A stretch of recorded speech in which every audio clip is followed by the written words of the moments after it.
চলতি বছরের জুন মাসের মধ্যে স্থানীয় সরকার নির্বাচন করার প্রস্তুতি নেওয়া সম্ভব নয় জানিয়ে প্রধান নির্বাচন কমিশনার বলেছেন, কমিশনের মূল লক্ষ্য ডিসেম্বরে জাতীয় নির্বাচন আয়োজন করা। সেই প্রস্তুতি নিয়েই তারা এগিয়ে যাচ্ছে। নির্বাচন কমিশন বিটে কর্মরত সাংবাদিকদের সংগঠনের নতুন কমিটির দায়িত্ব গ্রহণ উপলক্ষে নির্বাচন প্রশিক্ষণ ইনস্টিটিউট মিলনায়তনে এক অনুষ্ঠানের আয়োজন করে RFED।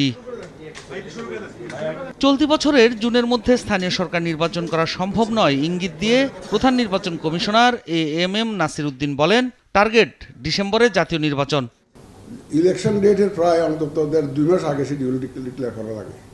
যদি ডিসেম্বরে হতে হয় আমাকে অক্টোবরের মধ্যেই শিডিউল ডিক্লেয়ার করতে হবে, কারণ নমিনেশন ফাইল থেকে আরম্ভ করে, স্ক্রুটিনি থেকে আরম্ভ করে, উইথড্রয়াল থেকে আরম্ভ করে, আবার ওরা আপিল টাপিল করবে, সব কিছু, আবার ক্যাম্পেইনের জন্য সময় দেওয়া, এগুলো সব মিলে আমার তো 2 মাস তো লাগবেই।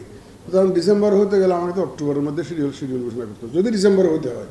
বিদ্যমান আইন শৃঙ্খলা পরিস্থিতিতে জাতীয় নির্বাচন করা সম্ভব কিনা এমন প্রশ্নে সিইসি বলেন, ডিসেম্বর আসতে আসতে এই পরিস্থিতি স্থিতিশীল হবে।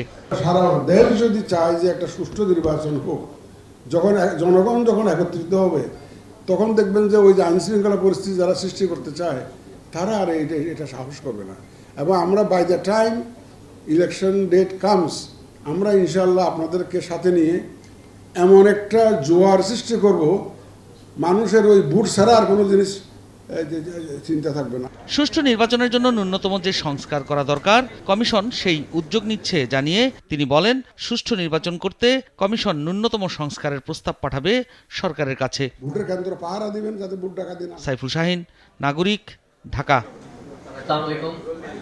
দেশ জুড়ে তোলপাড় ওয়ালটন ফ্রিজ কিনে আপনিও হয়ে যেতে পারেন মিলেনিয়ার।